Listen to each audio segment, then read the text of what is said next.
Hello friends, நம்ம இன்றைக்கி எதை பற்றி பார்க்க போனால் இலக்கிய வரப்போகிற எபிசோடில் என்ன இன்ட்ரெஸ்டியான சுவாரஸ்யமான விஷயம் நடக்க போகுதாங்க பார்க்க போகிறோம். வாங்க வீடியோக்குள்ளே போயிடலாம். இந்த அஞ்சலி பார்த்திங்கன்னா ரொம்பவுமே வருத்தப்பட்டு நம்ம இலக்கியா கௌதம் முன்னாடி அழுதுகிட்டு இருக்காங்க. இவ அழுறதுக்கான காரணம் என்னன்னு தெரிஞ்சதுக்கு நம்ம சேனலை சப்ஸ்கிரைப் பண்ணால் மறக்காது சப்ஸ்கிரைப் பண்ணி வச்சுங்க.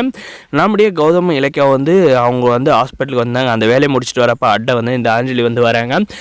அங்கேருந்து பணத்துக்காக தான் எங்களை ஃபாலோ பண்ணிட்டு வந்தியா அப்படின்னு சொல்லிட்டு நம்முடைய கௌதம் 10 lakhsக்கான செக் தூக்கி அவன் மூஞ்சிலே எறிகிறாங்க. அந்த பணத்தை நீ வச்சுக்கிட்டு என்ன செய்ய போறன்றதை நான் பார்த்துறேன். உன்னுடைய புருஷன் வேணாம், உனக்கு பணம் தான் முக்கியன்ற மாதிரி நீ உன் வாழ்க்கையை வாழ கற்றுக்கிட்டு இல்லை அப்படின்ற மாதிரி சொன்னது பார்த்திங்கன்னா இந்த அஞ்சலி ஆள ஆரம்பிக்கிறாங்க. நம்முடைய இலக்கிய கவனிக்கிறாங்க. வழக்கத்தோடு இந்த அஞ்சலியோட முகம் மாறி இருக்கு.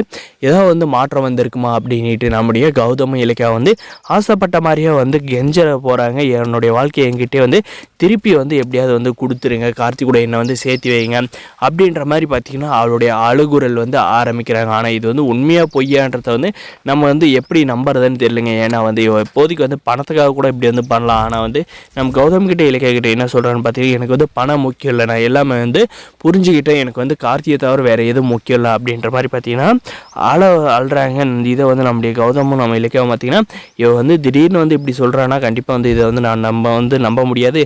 அதனால் என்ன பண்ணலாம், இவ்வளோ இன்னும் கொஞ்ச நாள் விடலாம். அவள் அதுக்கப்புறம் பணத்துக்கு மேலே ஆசைப்பட்றாளா, கார்த்தி மேலே ஆசைப்பட்றாளா அப்படின்றத பார்க்கலாம் அப்படின்ற மாதிரி நம்முடைய கௌதமும் இலக்கியம் பார்த்திங்கன்னா நீ சொல்கிறதெல்லாம் நம்ப முடியாது, நீ மறுபடியும் தப்பு செய்ய மாட்டேன்னு என்ன நிச்சயம் அப்படின்ற மாதிரி கேட்டதுக்கு சத்தியமாக நான் எந்த ஒரு தப்பு செய்ய மாட்டேன், கார்த்தி கூட என்னுடைய வாழ்க்கையை நான் வாழ்கிறேன் அப்படின்ற மாதிரி சொல்கிறாங்க. ஆனால் இதை கேட்குறப்ப நம்ம இலக்கிய கௌதமுக்கு சந்தோஷமாக இருந்தாலும் நம்முடைய ஜானகிக்கிட்டே நம்முடைய கார்த்திக்கிட்டே இந்த விஷயத்தை எப்படி சொல்ல போகிறாங்க. மீறி இந்த அஞ்சலி உண்மையிலேயே தெரிஞ்சிட்டு இருந்தாங்கன்னா ஆனால் பயங்கர பெரிய சிக்கல் நம்ம இலக்கியாவும் மாட்டிடுவாங்க. எதுக்காக இந்த அஞ்சலியை திருந்துவான்ட்டு வெயிட் பண்ணி என் வாழ்க்கையில் இப்படி ஒரு பிரியான்ற ஒரு ட்ராமாவை போட்டு என்னை ஏமாத்துனீங்க அப்படின்ற மாதிரி நம்முடைய ஜானி நம்முடைய கார்த்தி கேட்பாங்க. நம்ம ஜானியும் பார்த்தீங்கன்னா எவ்வளோ தைரியம் தான் என்கிட்ட கூட இந்த உண்மையை சொல்லாது, இந்த அஞ்சலியை கார்த்தி கூட சேர்த்து வைக்க இப்படியெல்லாம் பண்ணியிருக்கீங்க. என் மனசுலேயே பிரியாவோட நினப்பை வளர்த்து விட்டு பிரியா தான் என்னுடைய வீட்டுக்கு மருமகமாக வரப்போகிறா அப்படின்ற மாதிரி இருந்தேன். கடைசியில் இவ திருந்திட்டா, மறுபடியும் கார்த்தி கூட சேர்த்து வச்சிடலாம் அப்படின்ற மாதிரி சொல்கிறீங்க. இது மறுபடியும் என் மகனோட வாழ்க்கையை பாதிக்காதுன்னு நான் என்ன நிச்சயம் அப்படின்ற சொல்கிறேங்க.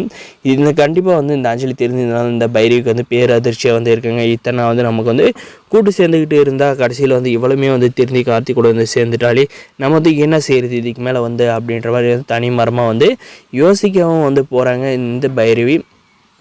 அதுக்காக நம்முடைய இலக்கியம் கௌதம் என்ன சொல்கிறாங்கன்னா நீ கிளம்பி போ, உனக்கு தேவைப்படாதான் மாதிரி சொல்லிட்டு கிளம்பிடுறாங்க. அந்த அஞ்சலி பார்த்திங்கன்னா அழுதுகிட்டே வீட்டுக்கு போகிறாங்க. சின்னமணி பார்த்திங்கன்னா என்ன அஞ்சலி என்னாச்சு அப்படின்ற மாதிரி கேட்குற பார்த்தீங்கன்னா என்ன நான் புரிஞ்சுக்கிட்டேன், எனக்கு பணத்தோட கார்த்தி தான் முக்கியம், நான் கார்த்தி கூட வாழணும்னு ஆசைப்பட்றேமா அப்படின்ற மாதிரி நான் சொல்கிறாங்க.